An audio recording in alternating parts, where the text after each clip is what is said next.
On dit qu'il faut 8 ans pour construire une vie. J'ai découvert qu'il fallait moins de 8 minutes pour l'effacer. 8 années de mariage, des milliers de matins partagés, des centaines de promesses, tout cela s'est évaporé en une seule phrase, jetée sur le parking d'une station-service sous un déluge glacial. Et je suis restée là, seule, à regarder les feux rouges de sa voiture se dissoudre dans l'obscurité qui venait d'avaler mon passé.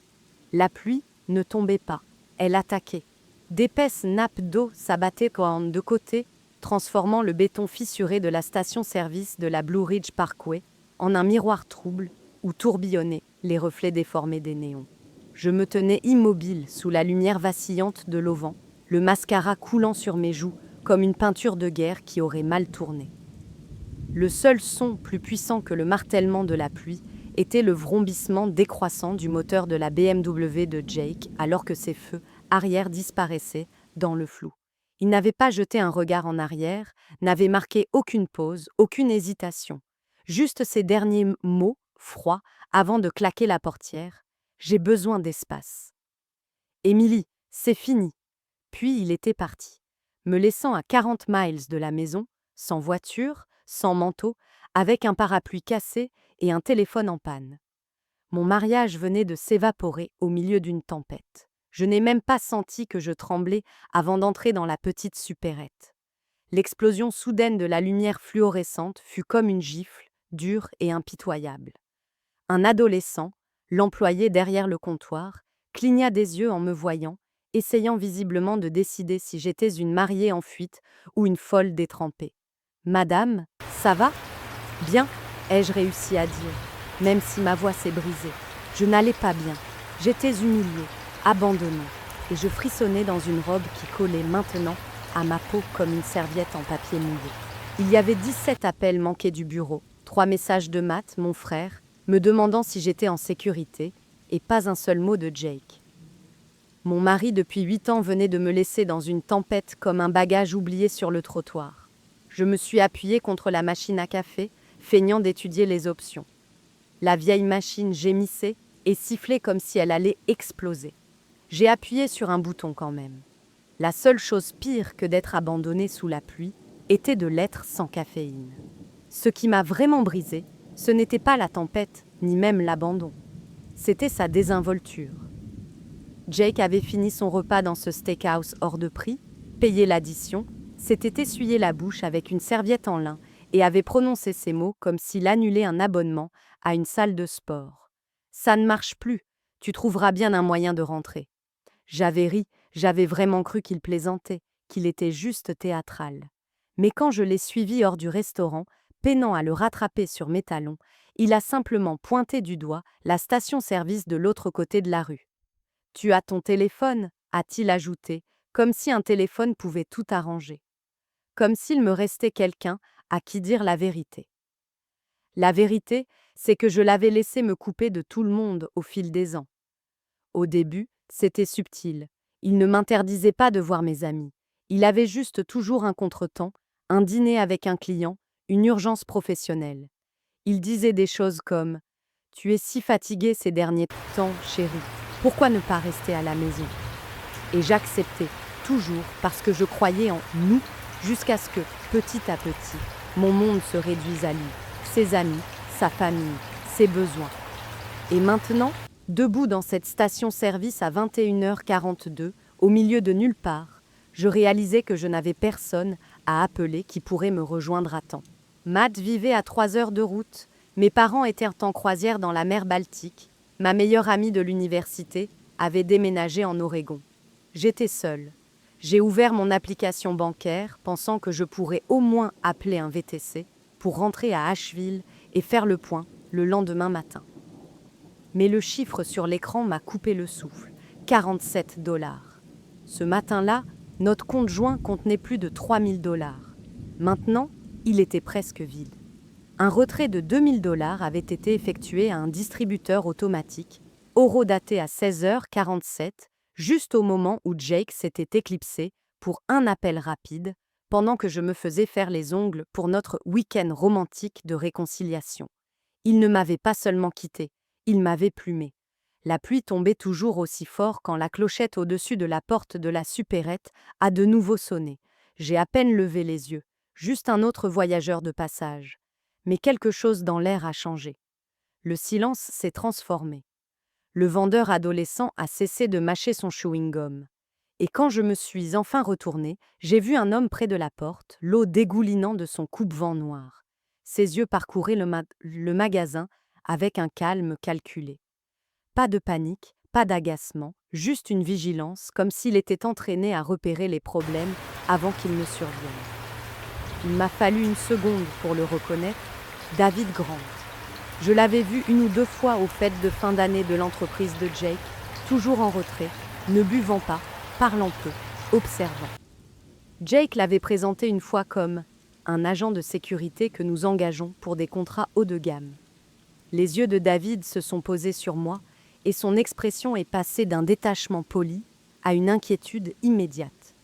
Il a traversé la pièce en 3 pas lents et mesurés, en prenant soin de ne pas me surprendre. « Madame Carter ?» Sa voix était grave, mais calme. « Est-ce que tout va bien ?» Pendant un instant, je n'ai pas su quoi répondre. La question était si simple, mais personne d'autre n'avait pris la peine de la poser. Ni Jake, ni le serveur du dîner, ni même moi. J'ai essayé de sourire, mais ce fut un échec.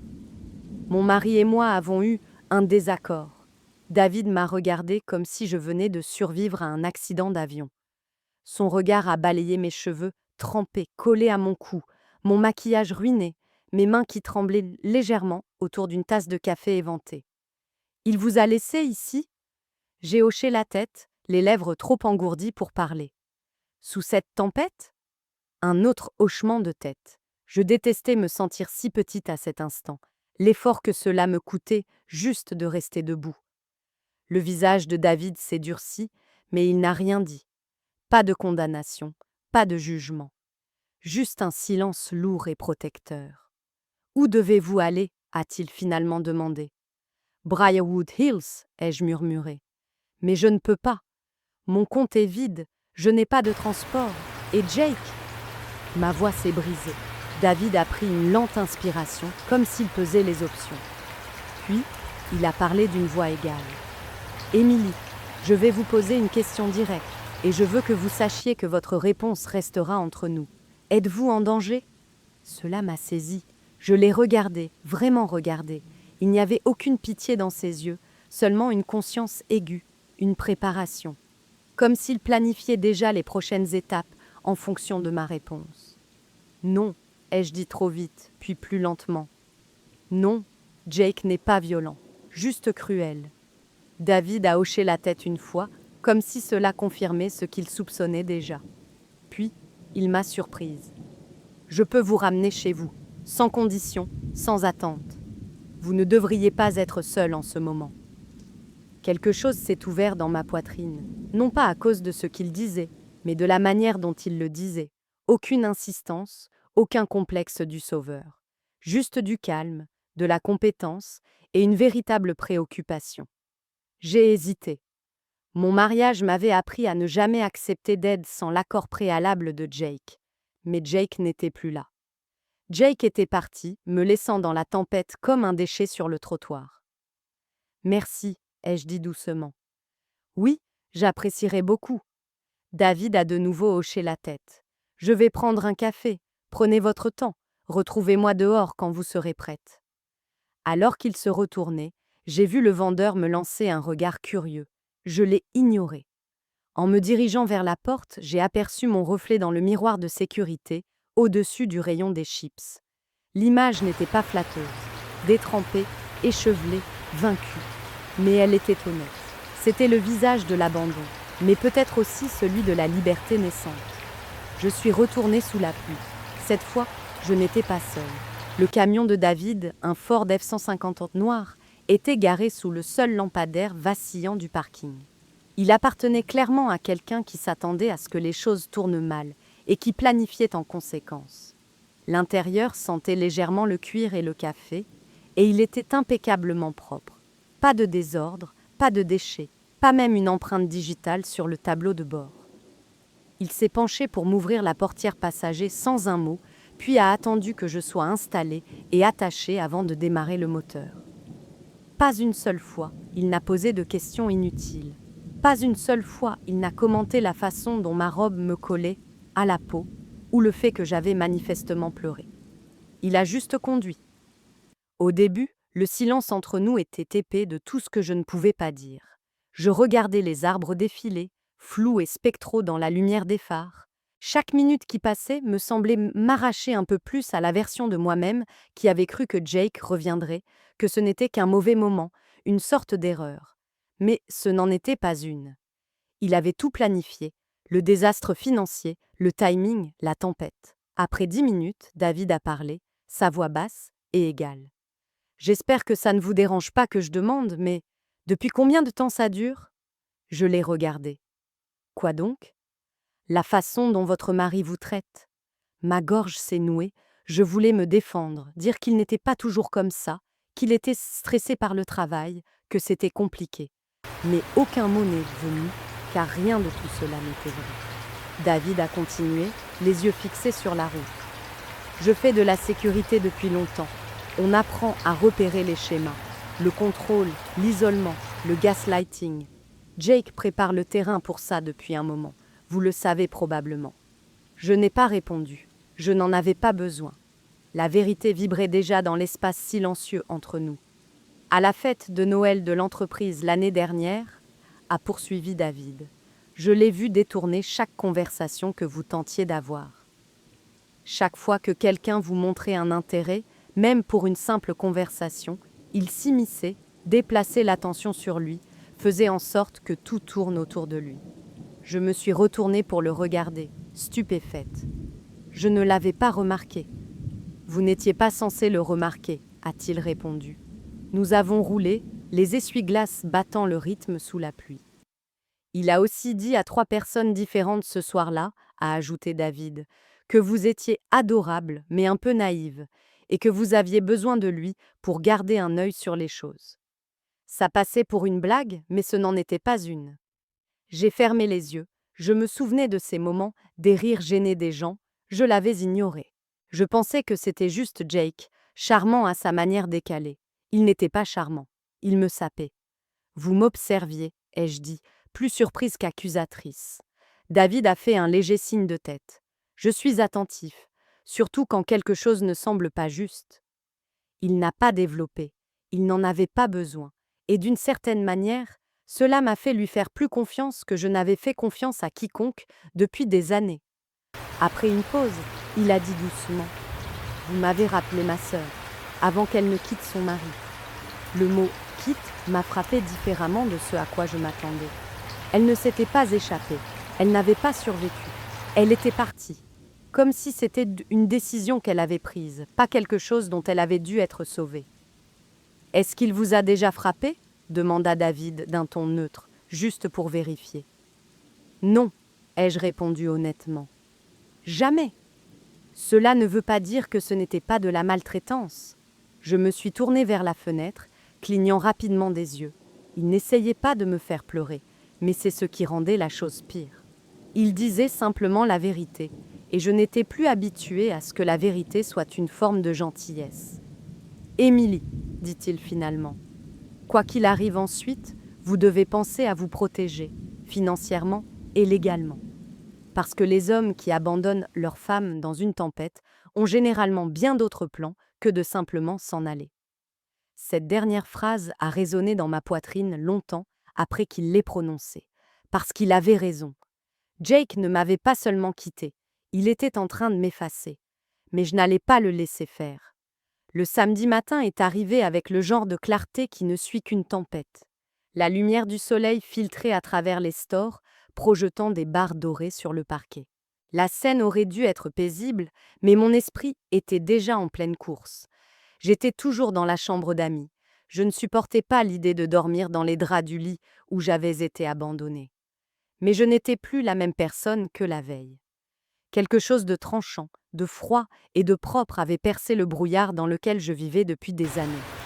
Et je savais exactement qui je devais appeler.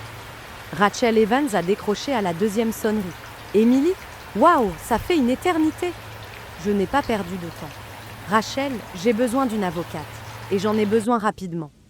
Il y eut une pause, puis son ton changea instantanément. Froid, concentré, tranchant comme un rasoir. Es-tu en danger? Non, mais mon mari m'a laissé à 40 miles de la maison, au milieu d'une tempête. Il a vidé nos comptes, et j'ai des preuves qu'il planifiait cela depuis des mois. Une autre pause. Ne quitte pas la maison, j'arrive. Elle est arrivée 1 heure plus tard, toujours en pantalon de yoga et sweat à capuche, les cheveux en chignon désordonnés, mais avec l'expression de quelqu'un qui avait déjà terrassé des hommes plus grands que Jake Carter avant le petit déjeuner. Elle a apporté une mallette en cuir, une tablette et une énergie qui m'a fait sentir que, pour la première fois dans ce cauchemar, quelqu'un était vraiment de mon côté. « Montre-moi tout, dit-elle sans préambule. Je lui ai tout expliqué.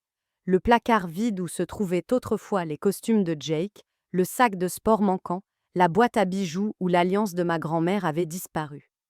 Et surtout, le brouillon d'email que j'avais trouvé dans le dossier poubelle de son ordinateur, un texte clinique et froid décrivant comment la séparation serait mutuellement bénéfique pour la croissance personnelle. Et bien sûr, les transactions bancaires. Les sourcils de Rachel se sont haussés alors qu'elle faisait défiler l'historique sur mon téléphone. Il a retiré $2000 l'après-midi même où il t'a abandonné. A-t-il mentionné quoi que ce soit sur la division des comptes? Non, je ne savais même pas qu'il envisageait de partir. Elle s'est assise en croisant les bras. Alors il est dans le pétrin. Mon cœur a fait un bond. Que veux-tu dire? Le mariage est un partenariat juridique. On ne peut pas simplement commencer à siphonner de l'argent, à cacher des biens et à planifier une évasion tout en prétendant encore travailler sur la relation.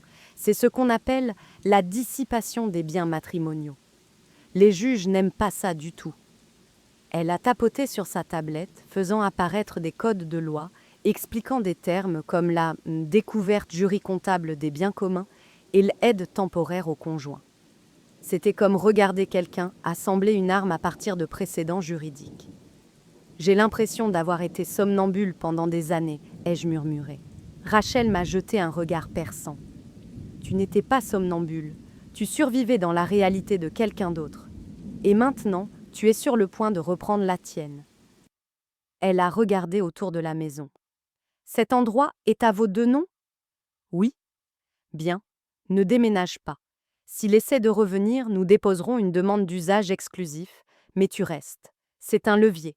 Nous allons geler les actifs, sécuriser tout ce que tu peux, faire des copies de chaque document dans cette maison, et je vais commencer à construire une chronologie. J'ai hoché lentement la tête. Il m'a dit la semaine dernière que ce voyage était pour arranger les choses. Il a réservé l'hôtel, tout planifié. Rachel a haussé un sourcil. Alors il ne t'a pas seulement abandonné, il t'a attiré hors de la ville pour pouvoir finir de tendre son piège. Cette vérité a atterri comme un coup de poing. Il n'avait pas simplement mis fin à un mariage. Il avait orchestré une disparition, la mienne, mais je n'étais pas partie. Et maintenant, j'avais quelqu'un qui savait comment se battre. Le lundi matin est arrivé comme un projecteur, brutal et impossible à ignorer. Je me tenais devant le palais de justice, talon droit, flanqué de Rachel d'un côté et de Matt de l'autre. Je portais la tenue la plus professionnelle que je possédais, des lignes épurées, un col haut, pas de bijoux, pas de distraction, juste moi. Prête? M'a demandé Rachel à voix basse. Non? Oui, ai-je dit. À l'intérieur, j'ai repéré Jake avant qu'il ne me voie. Il était assis à côté de son avocat, un homme grand aux cheveux argentés, avec un costume sur mesure et une arrogance polie qui criait « honoraire exorbitant ». Jake portait la même Rolex qu'il avait juré avoir mise en gage l'année dernière pour payer des frais professionnels. Son visage était calme, rasé de près, calculateur. Quand il m'a vu, il a souri, comme si rien de tout cela n'était réel. « Ne le regarde pas », a chuchoté Rachel alors que nous prenions place. « Chaque regard est une invitation. Tu n'es pas ici pour parler, tu es ici pour gagner. » La juge est entrée, l'honorable Margaret Sheen. Sèche, concise et réputée pour trancher dans le vif. Je l'ai aimée instantanément. Rachel s'est levée la première, présentant notre requête d'urgence pour geler tous les biens matrimoniaux, m'accorder l'usage exclusif de la maison et m'assurer un soutien temporaire immédiat. Elle a exposé la chronologie au tribunal. Jake réservant le voyage de réconciliation. Jake vidant le compte joint quelques heures avant le dîner. Jake m'abandonnant à 40 miles de chez moi sans argent ni transport. Puis, elle a soumis le brouillon de l'email. Même l'avocat de Jake s'est agité sur son siège. Quand ce fut leur tour, l'avocat de Jake a tenté d'adoucir le tableau. Votre honneur, c'était une décision mutuelle. Ma cliente a agi sous le coup de la détresse émotionnelle. Le retrait était une pratique commerciale standard. La juge Chin ne s'y a pas. Et pourtant, il l'a laissée sans fonds, sans avertissement et sans moyen de transport par mauvais temps. Ai-je bien compris, maître ? L'avocat a tenté de changer de sujet. La juge l'a coupé net. Répondez à la question.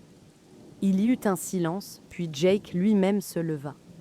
Votre honneur, a-t-il commencé avec cette voix suave qu'il utilisait dans les réunions d'investisseurs. Émilie et moi étions en difficulté depuis des mois. Je pensais qu'elle pourrait appeler un ami. J'ai mal calculé. En effet, a dit la juge, sa voix plate. Et les fonds ? Jake a hésité une seconde de trop. Ils étaient lettres liés aux affaires, a-t-il finalement dit. Rachel s'est levée. Nous demandons des preuves de cela, votre honneur.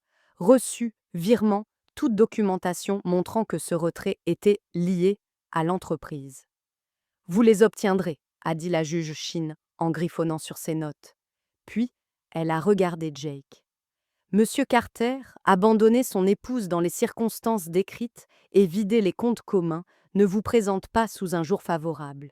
J'accueille la requête. Tous les actifs communs sont gelés en attente d'un examen jury-comptable. Madame Carter conservera l'usage de la résidence conjugale et recevra une pension alimentaire temporaire de 4 000 $ par mois jusqu'à ce que nous déterminions la situation financière complète. Le sang-froid de Jake s'est fissuré une brève seconde, juste assez pour que je voie la lueur de rage derrière ses yeux. Je n'étais plus la femme qui cherchait des excuses pour lui. 3 semaines plus tard, la vérité est arrivée, non pas comme une rumeur, mais sous la forme d'un épais dossier posé sur la table de ma cuisine par Rachel elle-même. « Assieds-les-toi », dit-elle, un sourire prédateur aux lèvres. « Ce que tu vas lire va te faire bouillir le sang, mais cela va aussi nous mettre dans la position de négociation la plus forte que j'ai vue depuis des années. » Sur la première page, un résumé du comptable judiciaire qu'elle avait engagé. Une phrase a immédiatement sauté aux yeux. « Actifs matrimoniaux non divulgués, dépassant 12,4 millions de $. J'ai cligné des yeux. Il a toujours dit que l'entreprise luttait pour survivre, ai-je chuchoté. Rachel a hoché la tête sombrement. Il s'avère que Carter Design and Build ne se portait pas seulement bien. Ils ont décroché un contrat d'État il y a 3 ans. 140 millions de $ sur 5 ans. Et ce n'est que la surface. J'ai tourné les pages, actes de propriété, comptes d'investissement, virements vers des holdings offshore aux îles Caïmans, et 2 sociétés écrans enregistrées sous des noms que je ne reconnaissais pas. Jusqu'à ce que je voie les initiales, S.B. Sophie Blake. Il ne cachait pas seulement de l'argent, il construisait un avenir sans moi. Il y a une maison en Arizona, a dit Rachel, achetée au comptant, un condo à Miami sous une société écran, une Tesla immatriculée au nom d'une entreprise que Sophie a ouverte l'année dernière. Et devine qui a payé l'assurance ? Ma gorge s'est serrée. Notre compte courant commun. Quelque chose s'est rompu en moi. Le dernier fil qui me rattachait au fantasme de l'homme qu'avait été Jake. Ça empire, a ajouté Rachel. Il se préparait à cela depuis plus de 2 ans. Il a même rédigé un accord de séparation complet et a falsifié ta signature. Ma mâchoire s'est crispée. Il a contrefait ma signature. Ça n'aurait pas tenu devant un tribunal, mais si tu n'avais pas contesté le divorce, si tu avais accepté une médiation discrète, il l'aurait fait passer, il pensait que tu te coucherais.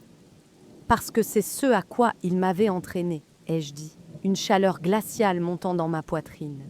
Lundi, nous sommes entrés dans le cabinet d'avocat du centre-ville. Jake était là, l'air plus mince, plus pâle. Émilie, a-t-il commencé avec sa voix douce, je pense que nous pouvons régler cela à l'amiable.